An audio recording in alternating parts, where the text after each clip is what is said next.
Here now we will study about the capacitance of a spherical conductor. We have a spherical conductor just like this, and we have given a positive q charge, and charge is equally distributed on the surface. Just if we have given any charge to a conductor, it will equally distributed on its surface. It will not contained under the this circle or this sphere. It's okay.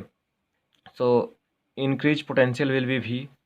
Then what will be the capacitance of a spherical conductor? Just radius of conductor is R, and just we know about the potential from the potential chapter. Potential of the spherical conductor will be V is given by 1 upon 4 pi epsilon naught Q by R. It's okay. Potential of this conductor, spherical conductor, will be 1 upon 4 pi epsilon naught Q by R.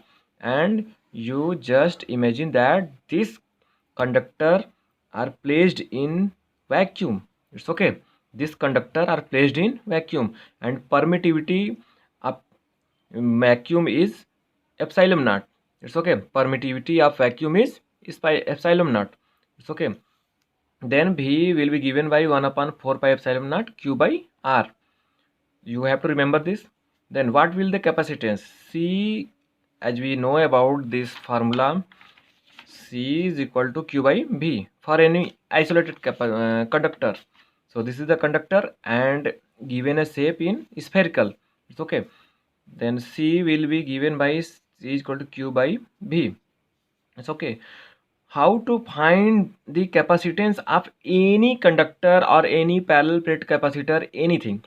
You when you are going to find the capacitance of any conductors capacitor, then you have to find one thing: potential. What is the potential of this capacity is of this spherical conductor or of a parallel plate capacitor. It's okay. When you will able to find the potential, then you must be able to find the capacitance of the conductor or capacitor. This is the funda to find the capacitance of the conductor. It's okay. Then as according to our funda, V is here, you have to put this here, and capacitance of the conductor in your hand. It's okay. Just put this here. C is equal to Q by V 1 upon 4 pi epsilon naught Q by R. Q is cancelled by this. C is equal to 4 pi epsilon naught R. It's okay. This is the capacitance of an spherical conductor. It's okay. If we have given in numericals problem two capacitor have radius R1 and radius R2 have equal charge distributed plus Q, just it have distributed plus Q charge on its surface. Okay, this is the also plus Q charge. I'm not going to draw this plus Q charge. Then what will be the ratio of C1 and C2? What will be the ratio of capacitance of these two conductors?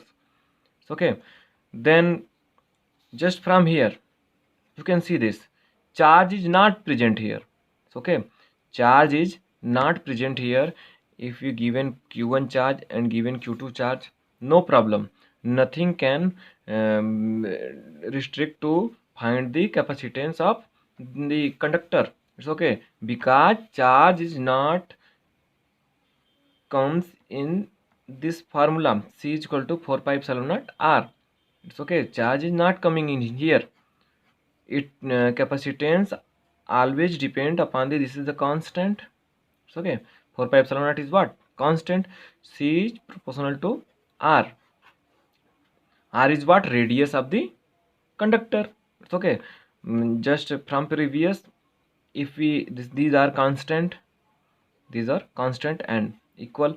If you remove constant and equal, proportional sign will come back, and when we remove proportional sign, equal and constant takes place. It's okay. Good. Then how can we find the ratio of capacitance? C1 is what? 4 pi epsilon naught R1, and C2 is what? 4 pi epsilon naught R2.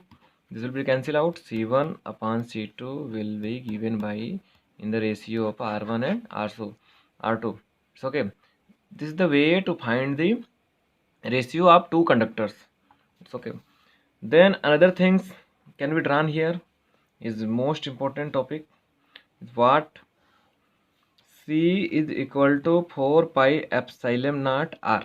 It's okay. Epsilon naught is equal to C by 4 pi R. 4 pi is what? Constant. Unit of epsilon naught. It's okay. Unit of epsilon naught can be written. Unit of this is farad. Unit of this is meter in SI unit. We will discuss about the unit in International System of Unit, means SI system. It's okay. Unit of epsilon naught is given by farad per meter. You have to remember this. Unit of epsilon naught is given by farad per meter. And in your previous chapters, just Coulomb's law, potential and intensity of electricity, uh, you have remembered that unit of epsilon naught is given by just F is equal to 1 upon 4 pi epsilon naught Q1 Q2 upon R square. Then epsilon naught comes here 1 upon 4 pi F Q1 Q2 upon R square. Then unit of epsilon naught is equal to, this is constant, remove this. So okay, Q1 is Coulomb, Q2 is also Coulomb, Coulomb square. It's okay. Upon in downward denominator, force have unit Newton, and this is the radius or distance have unit meter square. Y square is here. It's okay. Unit of epsilon is written as Coulomb square Newton inverse meter to power minus 2. It's okay. Then unit of epsilon can be written in this form, and also unit of epsilon can be written in this form, farad per meter. Here is F represented to farad and M represented to the meter. So